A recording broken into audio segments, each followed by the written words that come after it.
Subscribe button को दबाने के बाद बेल आइकन पर क्लिक कीजिए, जिससे मैं जो भी नई वीडियो डालूंगा आप सबसे पहले आके देख भी लोगे। प्रिय विद्यार्थियों, इस सत्र में 2020-21 में राजस्थान में लगभग कक्षाओं के पाठ्यक्रम है वो बदल गए हैं और इसी क्रम में कक्षा 5 में पर्यावरण अध्ययन की जो नई पुस्तक लगेगी उस पुस्तक का नाम है आसपास। तो कक्षा 5 के लिए ये आसपास नाम की पुस्तक जो कि NCERT की तरफ से लगाई गई है, ये 2020-21 के सत्र में लागू होगी। तो आज हम इसका पहला पाठ आज हम पढ़ेंगे, जिसका नाम है कैसे पहचाना चींटी ने दोस्त को।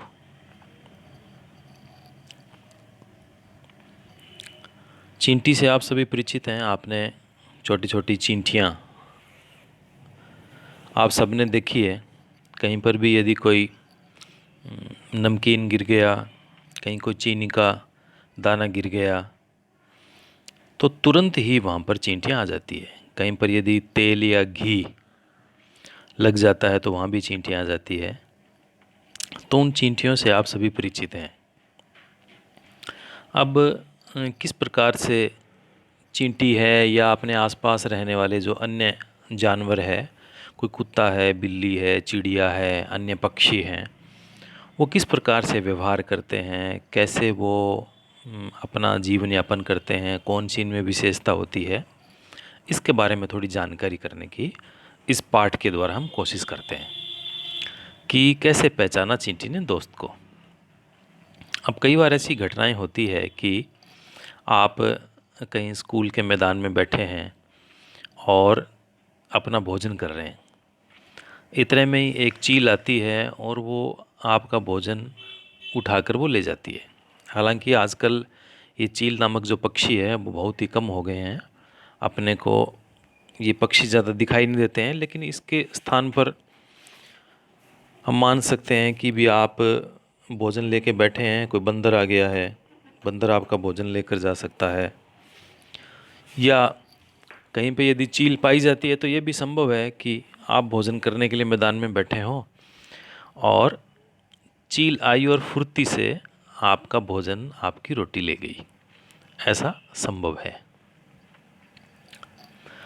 कई बार ऐसी भी स्थिति आती है कि खाते समय आप कुछ मीठा खा रहे हो और वो खाते समय ज़मीन पर गिर गया और कुछ ही पल में वहाँ पे चींटियों का झुंड इकट्ठा हो जाता है।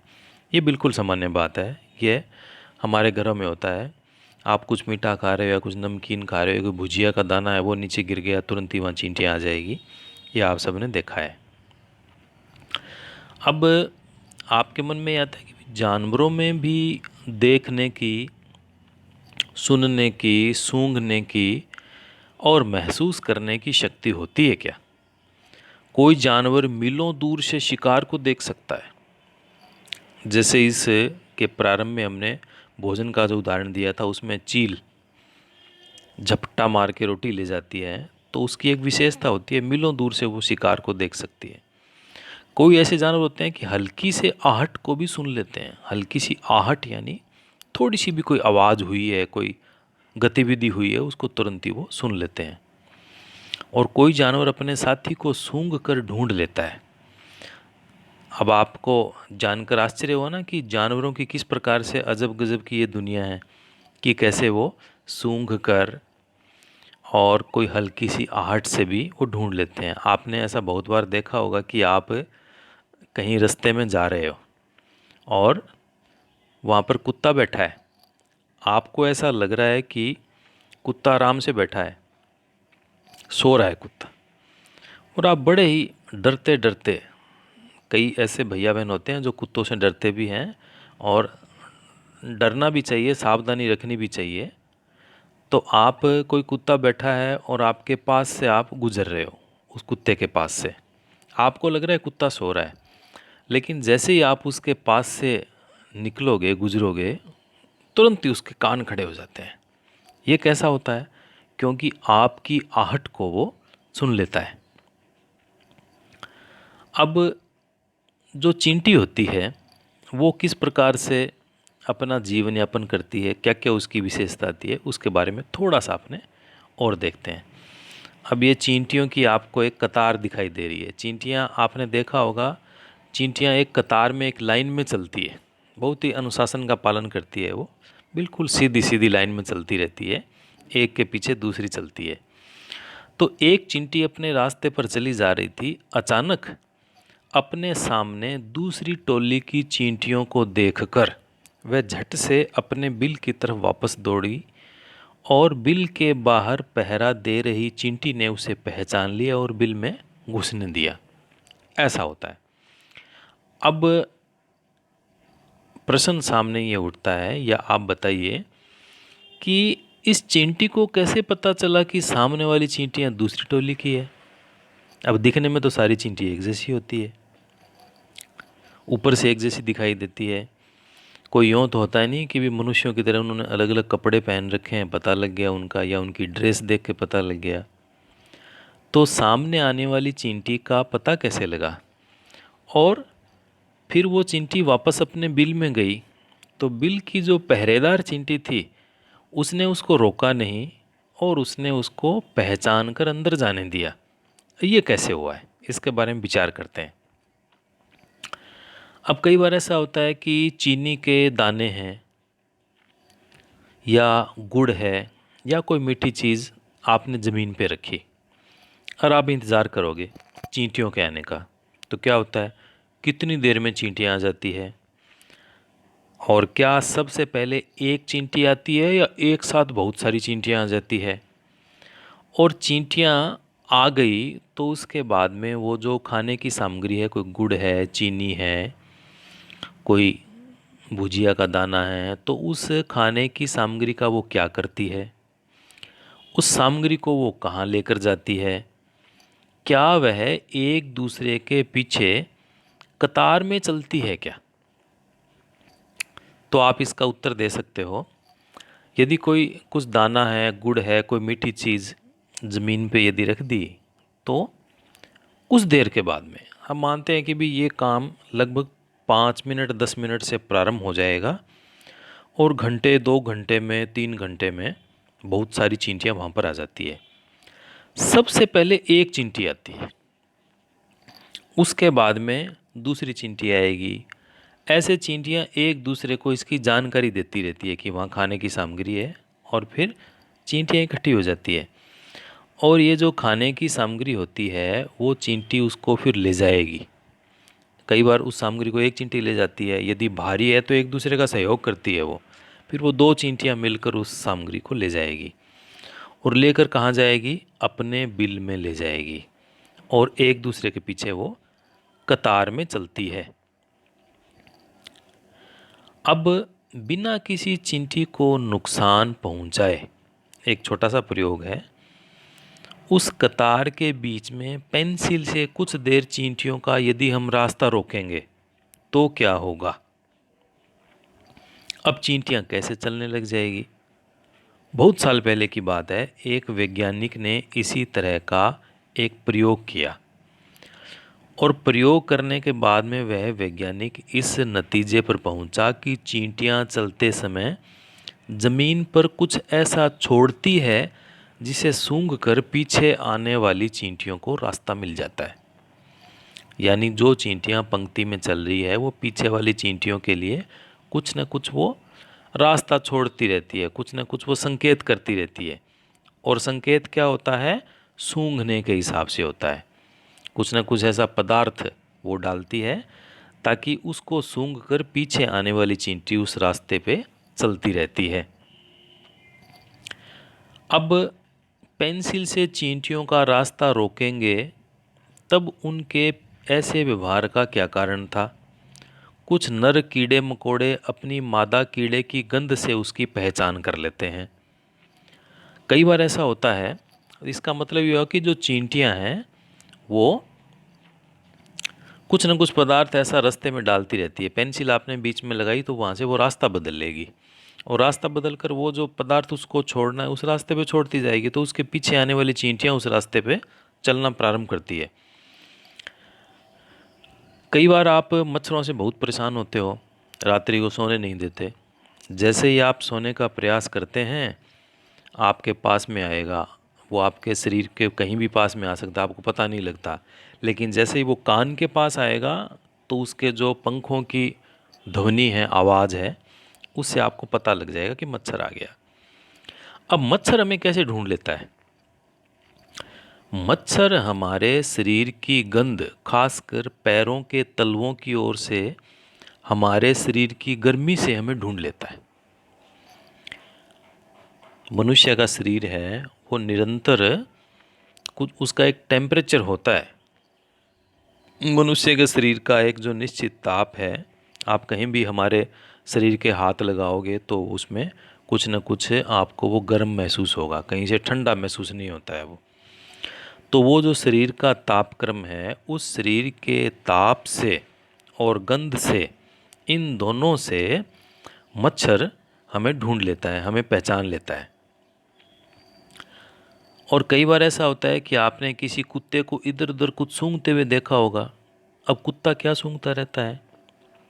सड़क पे सूंघता रहता है, कहीं किनारों पे सूंघता रहता है। तो सड़कों पर कुत्तों की भी अपनी जगह बंटी होती है, कुत्तों के भी अलग अलग एरिए, क्षेत्र बंटे होते हैं। एक कुत्ता दूसरे कुत्ते के मलमूत्र की गंध से जान लेता है कि उसके इलाके में बाहर का कुत्ता आया था। आपने देखा होगा कि किसी मोहल्ले में कुत्ते, 3-4 कुत्ते बैठे हैं, और जैसे ही कोई नया कुत्ता वहाँ से आया, सारे मिलकर उसको भौंकने लग जाते हैं और उसको वहाँ से भगा देते हैं। और भगाते हैं कहाँ तक है? जहाँ तक उन कुत्तों की सीमा होती है। वो वहाँ से बाहर चला गया, फिर वो वापस आ जाते हैं। तो ऐसे कुत्ते अपने क्षेत्र को बांट कर रखते हैं, और दूसरे कुत्ते के मलमूत्र की गंध से वो जान लेते हैं कि ये कोई दूसरे क्षेत्र का कुत्ता आया हुआ है। ऐसे ही रेशम का कीड़ा भी अपनी मादा को कई किलोमीटर की दूर से की पहचान लेता है, वो भी गंध के कारण से भी पहचान लेता है। अब हम कुत्तों के सूंघने की शक्ति का प्रयोग कहाँ कहाँ करते हैं? आपने देखा होगा, कई बार आपने देखा है कि पुलिस किसी अपराधी को पकड़ने के लिए लेके जाती है तो उसके साथ में कुत्ते होते हैं, और वो कुत्ते अपराधी के कपड़ों की, उसकी गंध को सूंघ कर वो उस स्थान को खोज लेते हैं। तो हम कुत्तों की सूंघने की शक्ति का प्रयोग पुलिस में करते हैं, अपराधियों को पकड़ने में करते हैं। किन किन मौक़ों पर तुम्हारी सूंघने की शक्ति काम आती है? सूची बनाओ। उदाहरण के लिए, खाने की गंध से उसके ख़राब होने का पता चलना, किसी चीज़ के जलने का पता चलना। ऐसा और भी हो सकता है। आप मान लीजिए घर में बैठे हैं, आप घर के कमरे में बैठे हैं और गैस खुली रहेगी, तो आपको इसका कहाँ से पता लगेगा? आप तुरंत ही कह देते हो, मम्मी को आवाज़ लगा देते हो कि मम्मी गैस की गंध आ रही है, गैस को बंद करो, तो आपको पता लग जाता है। ऐसे ही आप किसी स्थान पर जा रहे हो और वहाँ पे कोई गंदा कचरा पड़ा है जिसकी बहुत ही दुर्गंध आ रही है, तो जैसे ही आप उस स्थान के पास पहुँचे तो उसकी गंध से आपको पता लग गया। या तो आप कोई रुमाल वगैरह अपने नाक के ऊपर लगा लोगे, या आप दूसरी जगह से चले जाओगे। ऐसे ही कोई दूध रखा हुआ है, दूध उबल रहा है, और जैसे ही दूध उबल के नीचे चला गया या दूध जल गया, उससे पता लग जाता है। तो ऐसे कोई खाने की गंध है, कई बार ये कि सब्जी, ये कि यदि रात्रि को सब्जी कुछ ज़्यादा बन गई, और कई बार ऐसा होता है कि उसको छोड़ देते हैं और अगले दिन खाने के लिए प्रयोग में लेते हैं, उससे पहले उसको हम उसकी गंध से देखते हैं कि वो ख़राब हो गई या नहीं ख़राब हो गई, तो उससे भी गंध से हमें जानकारी हो जाती है। अब बिना देखे किस जानवरों को उनकी गंध से पहचान सकते हैं? बिना देखे, यदि हमारे घर में कोई, हमने जानवर को पाल रखा है, किसी कुत्ते को पाल रखा है, किसी गाय को पाल रखा है, भैंस को पाल रखा है, तो बिना देखे ही उनकी गंध से हम उन जानवरों को पहचान सकते हैं। अब अगला है कि कोई ऐसी 5 चीज़ों के ऐसे नाम आप लिखिए जिनकी गंध आपको अच्छी लगती है, और कोई ऐसी 5 चीज़ों के नाम लिखो जिनकी गंध आपको अच्छी नहीं लगती। तो आप ऐसा लिख सकते हैं कि जैसे आपको गुलाब के फूल की गंध आपको बहुत अच्छी लगती है, ऐसे ही आप घर से बाहर निकले और नाली की सफाई नहीं हुई तो उस नाली की जो दुर्गंध आ रही है आपको वो बहुत ख़राब लगती है। तो इस प्रकार से आप थोड़ा सोचोगे तो आप ऐसी बहुत सी चीज़ें आप सूची के रूप में लिख सकते हैं कि किस किस की गंध हमें अच्छी लगती है और किस किस की गंध आपको अच्छी नहीं लगती है। और आपका ये काम भी है, आपको इसमें सोचना है कि अच्छी गंध किसकी लगती है उनको लिखना है, और किसकी गंध अच्छी नहीं लगती उसको आपको नीचे लिखना है। अब ये सभी जो कक्षा में बहुत से भैया बहन होते हैं तो उन सभी के उत्तर एक जैसे नहीं आएंगे, उनके उत्तर अलग अलग हो सकते हैं। किसी को हो सकता है घी की सुगंध अच्छी लगे और किसी को घी की सुगंध अच्छी नहीं लगती है, तो इसमें अंतर हो सकता है। एक और भी आप प्रयोग कर सकते हो। क्या आप अपने घर के लोगों के कपड़े सूंघकर बता सकते हो कपड़े किसके हैं? किन्हीं 2 लोगों के कपड़े सूंघकर पहचानो। ये भी एक प्रयोग हो सकता है। तो कई लोगों के शरीर की विशेष गंध होती है और आप निश्चित रूप से ऐसा पहचान भी कर सकते हैं। अब आप देखिए, एक इसमें छोटा सा उदाहरण दिया गया है कि रजनी को ज़रूरी काम से कहीं बाहर जाना पड़ा और उसने अपने 6 महीने के बेटे दीपक को अपनी बहन सुशीला के पास छोड़ दिया। सुशीला को भी अपनी एक बेटी थी, इतनी छोटी, और मज़े की बात यह हुई कि दोनों बच्चों ने एक साथ पोटी कर दी। अपनी बेटी की पोटी धोने के बाद जब वह दीपक की पोटी साफ करने लगी तो फटाफट अपने मुंह और नाक को उसने दुपट्टे से ढक लिया। आप सब भैया बहनों को सोचकर बताने कि ऐसा क्या हुआ। पहले उसने अपनी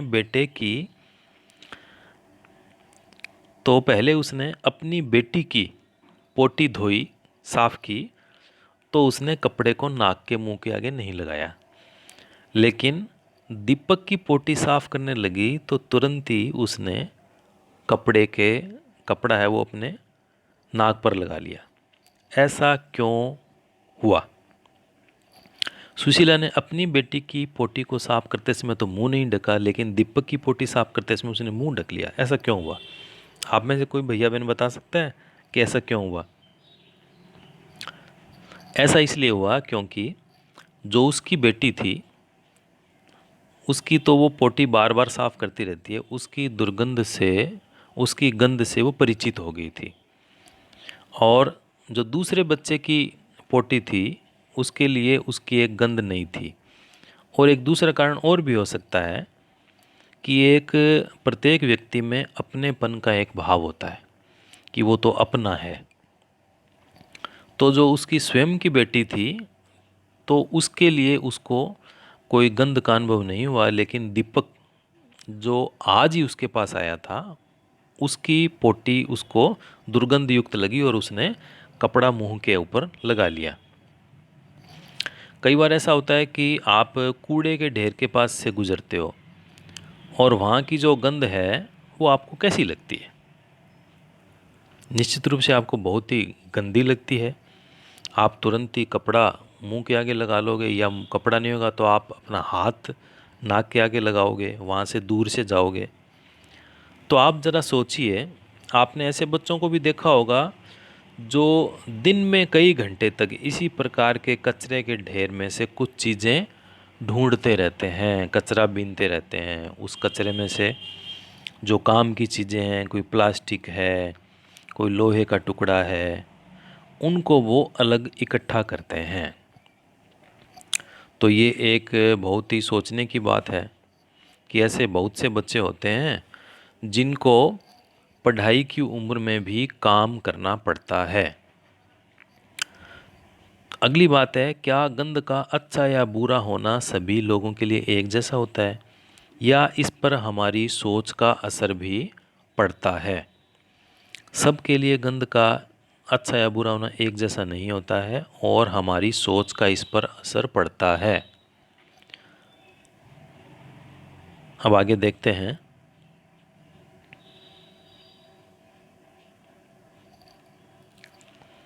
किसी एक ऐसे पक्षी का नाम लिखो जिसकी आंखें सामने की तरफ होती है।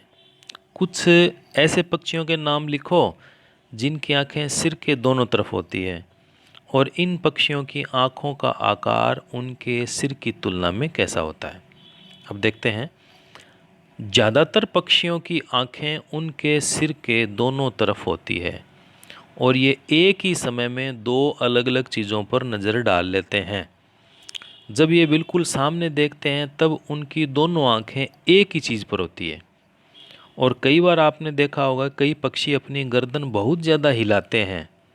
ऐसा इसलिए होता है क्योंकि ज़्यादातर पक्षियों की आंखों की जो पुतली है वो घूम नहीं सकती, और आंखों की पुतली नहीं घूम सकती इसलिए वे अपनी गर्दन घुमाकर ही अपने आसपास देखते हैं। अब आप भी एक अलग देखने का अलग अलग तरीका आप अपना सकते हो। अपनी दाईं आंख बंद करके या हाथ से ढककर उसी समय आपका कोई साथी बिल्कुल दाईं तरफ थोड़ी दूरी पर खड़ा हो और कुछ एक्शन करे, कुछ न कुछ करे, तो क्या तुम बिना गर्दन घुमाए अपने साथी के एक्शन को देख पाते हो? नहीं देख पाओगे। अब दोनों आंखें खोलकर बिना गर्दन घुमाए दाईं तरफ खड़े साथी के एक्शन को देखो, आप देख लोगे। अब दोनों तरीकों से देखने में क्या अंतर हुआ, ये आपको अंतर को अनुभव करना है। अब गेंद या छोटा सिक्का उछालकर पकड़ने का खेल आपने कई बार खेला होगा। एक बार दोनों आंखें खोलकर और एक बार एक आंख बंद करके किसी स्थिति में उसको पकड़ना आसान लगता है। निश्चित रूप से जब आपकी दोनों आंख खुली है तो आप गेंद को या सिक्के को अच्छी प्रकार से पकड़ पाते हैं। अब आप सोचो अगर पक्षियों की तरह तुम्हारी आंखें तुम्हारे कान की जगह होती तो कैसा होता। तुम ऐसे क्या क्या काम कर पाते जो अभी नहीं कर पाते हो। बड़ा ही मज़ेदार विषय है। आप सोचोगे और सोच के आप को अनुभव आएगा कि यदि हमारी आंखें जो अभी हमारे सामने हैं इसके स्थान पर यदि कान पर होती तो हम क्या हमें अनुभव होता। चील, बाज, गिद्ध जैसे पक्षी हमसे 4 गुना ज़्यादा दूर से देख पाते हैं। जो चीज़ हमें 2 मीटर की दूरी से दिखाई पड़ती है वही चीज़ ये पक्षी 8 मीटर की दूरी से देख लेते हैं। अब आप सोच सकते हो ज़मीन पर पड़ी हुई एक छोटी रोटी किसी चील को कितनी दूर से दिखाई दे जाती होगी। कहा जाता है कि चील की दृष्टि तो बहुत तेज़ होती है, उसको बहुत दूरी से दिखाई दे जाती है।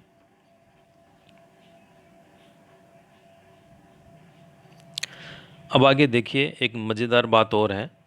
जैसे हमें इतने सारे रंग दिखाई देते हैं, अब आपको इस चित्र में कई रंग हमें सामने दिखाई दे रहे हैं, तो इतने सारे रंग दिखाई देते हैं, उतने रंग जानवरों को दिखाई नहीं देते। इन जानवरों को ये चित्र कैसे दिखाई देते हैं? आम तौर पर यह माना जाता है कि दिन में जागने वाले जानवर कुछ रंग देख पाते हैं और रात में जागने वाले जानवर हर चीज़ को सफ़ेद और काली ही देखते हैं। तो ऐसे जानवर जो रात्रि को घूमते रहते हैं उनको प्रत्येक चीज़ सफ़ेद और काली ही दिखाई देती है।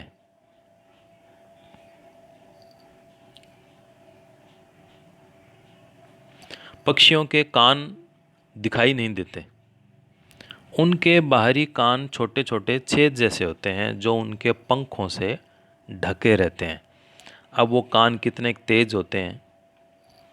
अब आपको ऐसे 10 जानवरों के नाम लिखने हैं जिनके कान दिखाई देते हैं। एक तो बहुत बड़े कान दिखाई दे रहे हैं हाथी के।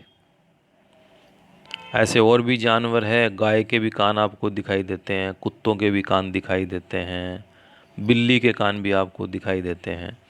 तो ऐसे 10 जानवरों के नाम आपको लिखने हैं जिनके कान जिनके दिखाई देते हैं, और कुछ जानवरों के नाम भी आपको लिखने हैं जिनके बाहरी कान हमारे बाहरी कानों की से बड़े होते हैं। अब आपको क्या लगता है कि क्या जानवरों के कान के आकार और उनके सुनने की शक्ति में कुछ संबंध होता है कि किसी जानवर के कान बहुत बड़े हैं तो उसको ज़्यादा सुनाई देता है और किसी के कान छोटे हैं तो उसको कम सुनाई देता है।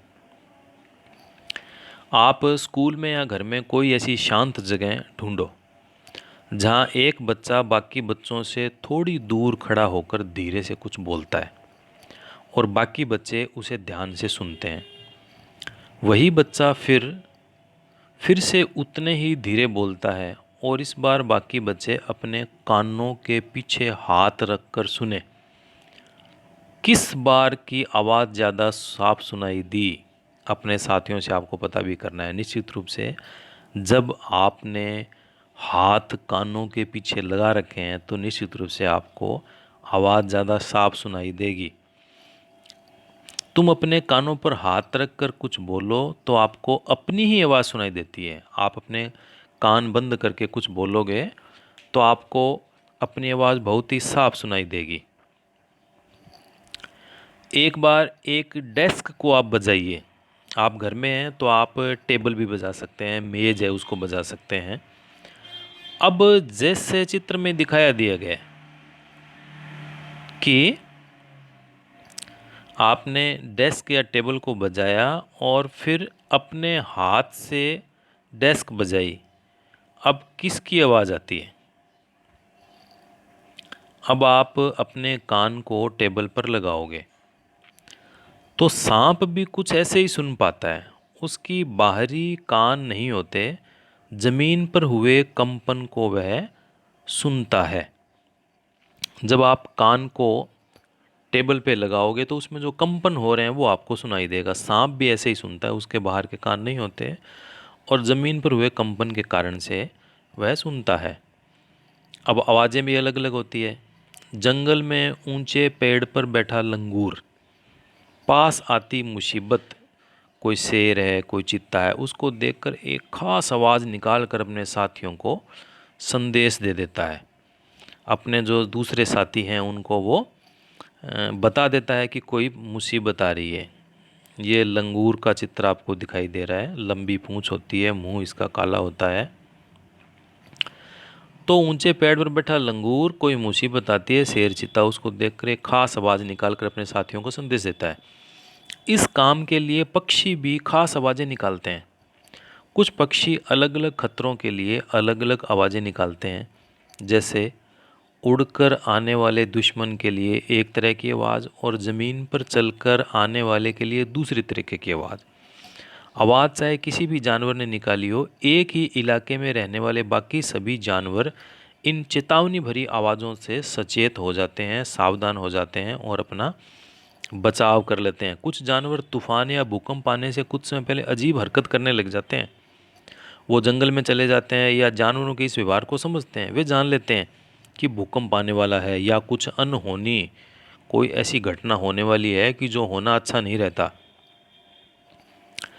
सन 2004 सितंबर में आए सुनामी से कुछ समय पहले समुद्र में जो बहुत ऊंची ऊंची लहरें उठती है सुनामी, तो सितंबर 2004 में जब सुनामी आई तो उसके कुछ समय पहले जानवरों के अजीब व्यवहार और उनके द्वारा दी गई चेतावनी भरी आवाज़ों को अंडमान की एक खास आदिवासी जाति समझ गई और उन्होंने वह इलाका खाली कर दिया और इस प्रकार उस जाति के लोग सुनामी के कहर में आने से बच गए थे।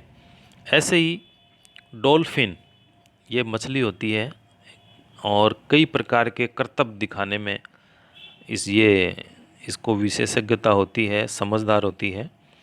तो डॉल्फिन भी अलग अलग तरह की आवाज़ निकालती है और एक दूसरे से बात भी करती है। वैज्ञानिकों का यह मानना है कि कई जानवरों की अपनी पूरी भाषा होती है। अब क्या तुम कुछ जानवरों की आवाज़ें समझ सकते हो? किस किस की? हो सकता है तुम बिल्ली की आवाज़ समझ जाओ कि बिल्ली अभी विशेष आवाज़ में बोल रही है तो उसको भूख लगी हुई है। कुत्ता विशेष आवाज़ में बात कर रहा है, उसको भूख लगी हुई है। गाय बोल रही है, उसको भूख लगी हुई है। या कुछ जानवर तुम्हारी भाषा को समझते हैं। कौन कौन से हैं? समझ, घर में आपने पालतू कुत्ता पाल रखा है, कोई आपने गाय पाल रखी है, तो निश्चित रूप से आप उसको आवाज़ लगाओगे तो आपकी आवाज़ सुनकर वो समझ जाएंगे। अब एक मज़ेदार खेल है। जिस तरह पक्षी हर अलग अलग बात के लिए अलग अलग आवाज़ें निकालते हैं, उसी तरह तुम भी अपनी अलग अलग बातों के लिए आवाज़ की भाषा बना सकते हो। ध्यान रहे, बोलना नहीं है, केवल आवाज़ निकालनी है और अपने साथियों को अपनी बात समझानी है। किन बातों के लिए चेतावनी संदेश भेजना चाहोगे? जैसे कक्षा में टीचर के आने पर ऐसा ज़्यादा नहीं करना चाहिए, टीचर का सम्मान ही करना चाहिए। कितना सोएं? बहुत से जानवर किसी खास मौसम में लंबी गहरी नींद में चले जाते हैं, लंबी भी इतनी कि कई महीनों तक फिर वो दिखाई नहीं देते, सोए रहते हैं। आपने कभी देखा है कि सर्दियों के दिनों में अचानक ही छिपकलियाँ कहाँ गायब हो जाती है? जो घर में चींटियाँ हैं वो गर्मियों में खूब निकलती है, सर्दियों में बहुत कम निकलती है, दिखाई नहीं देती। इसी प्रकार मेंढक हैं, बरसात के मौसम में दिखाई देते हैं, बाकी दिखाई नहीं देते। तो ये ऐसे जानवर होते हैं जो लंबी गहरी नींद में चले जाते हैं। अब ये एक जानवर का चित्र दिखाई दे गया है, आप इसको देखिए। इसका नाम है स्लोथ। भालू जैसा ये दिखाई दे रहा है पर भालू नहीं होता। दिन के करीब 17 घंटे पेड़ों से उल्टे सिर लटककर मस्ती से सोते रहते हैं। दिन में 17 घंटे, और वो भी पेड़ से उल्टा लटककर सोते रहते हैं। ये जिस पेड़ पर रहते हैं उसी के पत्ते खाकर पलते हैं, इसलिए इन्हें कहीं और जाने की ज़रूरत ही नहीं पड़ती। जब ये अपने पेड़ के सारे पत्ते खा लेते हैं तभी ये पास के पेड़ पर जाते हैं, और लगभग 40 वर्ष के अपने पूरे जीवन में मुश्किल से 8 पेड़ों पर घूमने की तकलीफ उठाते हैं, और सप्ताह में एक बार ही शौच करने के लिए नीचे उतरते हैं। तो ये स्लोथ नाम का जानवर है विशेष रूप से, और ऐसा विशेष ही ये आलसी जानवर है। अब आप देखिए, अगर स्लोथ की सोने और जागने की प्रक्रिया 24 घंटे की घड़ी में देखेंगे तो यह 18 घंटे तो सो रहा है और 6 घंटे जाग रहा है। और इसी प्रकार से छिपकली है, तो छिपकली के लिए जो सर्दियों में यह घड़ी कैसी दिखाई देगी, ये 24 घंटे ही सोने की दिखाई देगी। अब चित्र में कुछ जानवरों के सोने के समय को दिखाया गया है। हर चित्र के नीचे आपको लिखना है कि यह जानवर एक दिन में कितने घंटे सोता है। अब आप देखोगे कि जिराफ है सबसे कम सोता है, उसके बाद में गाय है उससे थोड़ा ज़्यादा सोती है, बिल्ली उससे ज़्यादा सोती है, अजगर ज़्यादा सोता है।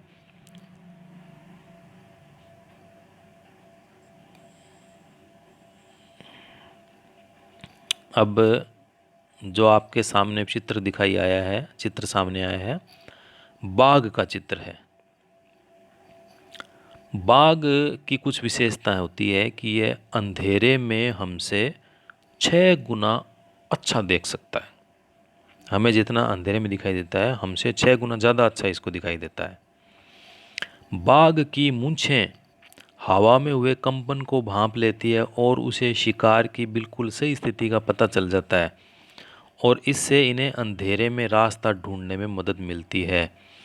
बाघ अपने इलाके में मूत्र करके अपनी गंध छोड़ते जाते हैं, और यह इलाका कई किलोमीटर बड़ा हो सकता है, और एक बाघ किसी दूसरे बाघ के मूत्र की गंध को झट से पहचान लेता है, और फिर उस इलाके में घुसना या नहीं घुसना यह उस बाघ की मर्जी होती है। उसको पता लग जाता है कि ये किसी दूसरे बाघ का इलाका है, और बाघ मौके के अनुसार अपनी आवाज़ भी बदलता रहता है।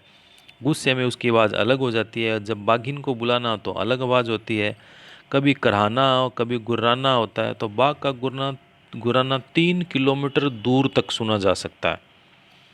बाघ हवा में पत्तों के हिलने और शिकार के झाड़ियों में हिलने से हुई आवाज़ में अंतर को भांप लेता है। बाघ के दोनों कान बाहर की आवाज़ इकट्ठा करने के लिए अलग अलग दिशाओं में बहुत ज़्यादा घूम जाते हैं।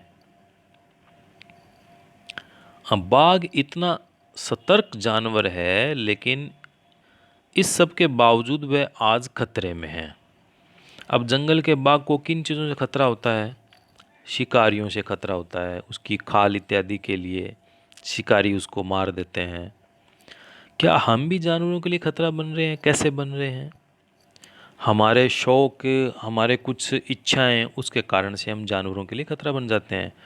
तो जानवरों की कोई खाल है, जैसे हाथी के दांत है, तो इन जानवरों के जो ये खाल है, दांत है, इससे बने हुए सामान को जब हम उपयोग करते हैं तो इन जानवरों को मारा जाता है। तो हमारे जो शौक हैं उनके जानवरों को सामग्री का उपयोग करना, उसके कारण से इनको खतरा हो सकता है, इसलिए ऐसे सामग्री का हमें उपयोग नहीं करना चाहिए।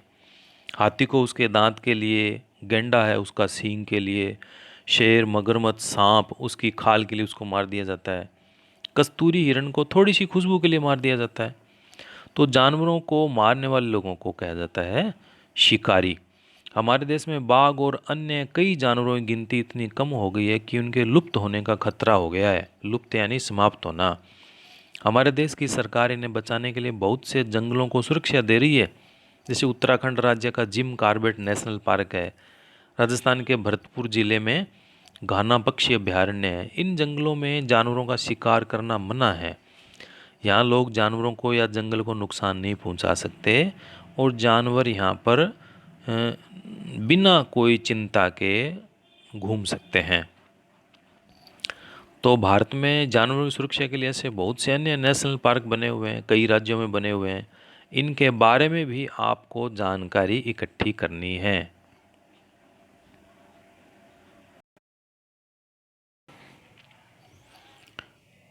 तो इस प्रकार से ऐसे बहुत से नेशनल पार्क हैं। तो राजस्थान और उत्तराखंड के अलावा पंजाब, महाराष्ट्र, मणिपुर, कर्नाटक, मध्य प्रदेश, उत्तर प्रदेश, ऐसे बहुत से राज्यों में इस प्रकार के नेशनल पार्क हैं जहाँ पर जानवर अपनी चिंता किए बिना आराम से वो रह सकते हैं। अब आगे देखिए, क्या तुमने कभी ध्यान दिया है कि बहुत से गायक गायिकाएं गाते समय अपने कान पर हाथ रखते हैं? वे ऐसा क्यों करते होंगे? तो निश्चित रूप से गायक गायिका गाते समय कान पर हाथ इसलिए रखते होंगे ताकि कान पर हाथ रखने से उन्हें अपनी आवाज़ ठीक प्रकार से सुनाई दे या बाहर की आवाज़ उनमें सुनाई नहीं दे, ताकि वो गाने में उनको आसानी रहती है, इसलिए वो अपने हाथ अपने कान पर रख लेते हैं। कुछ उदाहरण देकर समझाइए जिससे पता चलता है कि जानवरों की देखने, सुनने, सूंघने और महसूस करने की शक्ति बहुत तेज़ होती है। ऐसे बहुत से उदाहरण हैं, जैसे चील है, बाज है। इनकी दूर तक देखने की शक्ति होती है जिससे वो अच्छी प्रकार से शिकार कर सकते हैं। कुछ जानवर ऐसे होते हैं, उल्लू इत्यादि, जो कि रात्रि में हमसे बहुत ज़्यादा अच्छा देख सकते हैं। लगभग सभी जानवरों की पुतलियों में कुछ विशेष ऐसी शक्ति होती है कि वो रात्रि को देख सकते हैं। बिल्ली है, कुत्ता है, ये जानवर रात्रि को ठीक प्रकार से भी देख सकते हैं। और कुत्ता है, यह इसकी सूंघने की शक्ति और सुनने की शक्ति हमसे ज़्यादा होती है। थोड़ी सी भी आहट यदि होती है तो कुत्ता बहुत तेज़ी के साथ में उसकी प्रतिक्रिया करता है। कहीं कुत्ता बैठा है और आप उसके पास से निकलेंगे और बहुत ही सावधानी से निकलने के बाद भी उसके कान खड़े हो जाते हैं, यानी उसको पता लग जाता है।